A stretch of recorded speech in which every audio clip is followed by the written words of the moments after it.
Good day everyone.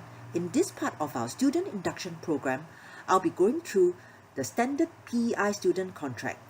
For easy reference, it will be handy to have the contract in front of you. Now, it is important to note that the standard PEI student contract is a legally binding agreement between the college and you.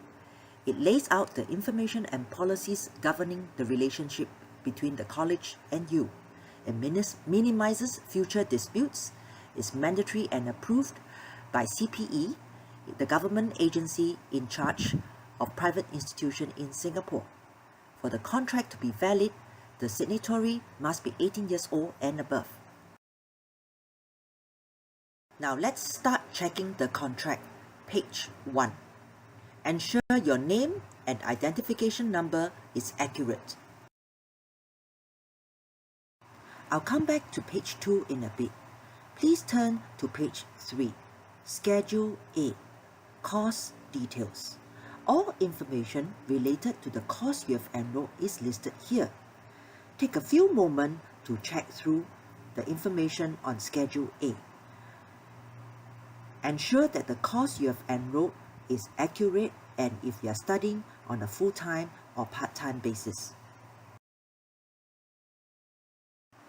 Next section is Schedule B.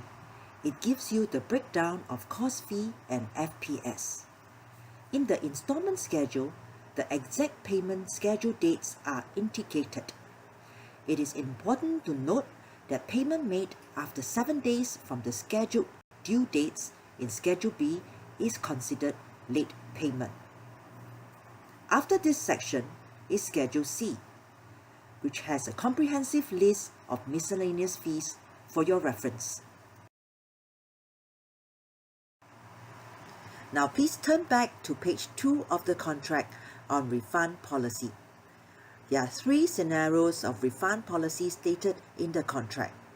I'll take you through each scenario in details. First scenario, refund for withdrawal due to non-delivery of course. There are 6 reasons listed here describes this scenario. In the event of this scenario happens, the student should be informed in writing of alternative study arrangements if any, and also be entitled to a refund of entire course fee and miscellaneous fees already paid, should student decide to withdraw within 7 working days of the above notice. Second scenario is refund for withdrawal due to other reasons. If the student withdraws from the course for any reasons other than those stated in the clause 2.1, the PEI will within 7 working days of receiving student's written notice of withdrawal, refund to the student an amount based on the table in Schedule D. The third refund scenario is refund during cooling off period. You are given cooling off period of 7 working days after the date that the contract has been signed by both parties.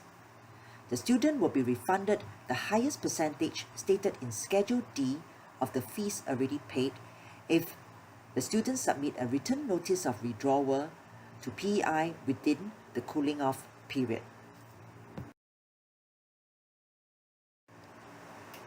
As highlighted at the start of the presentation, the contract is legally binding and falls under the jurisdiction of the laws of Singapore. Should dispute arises and cannot be settled between us, either party can refer the dispute to the Committee for Private Education Mediation Arbitration Scheme. The information will be treated as confidential. This ends the contract execution section of the student induction program. Thank you for your kind attention.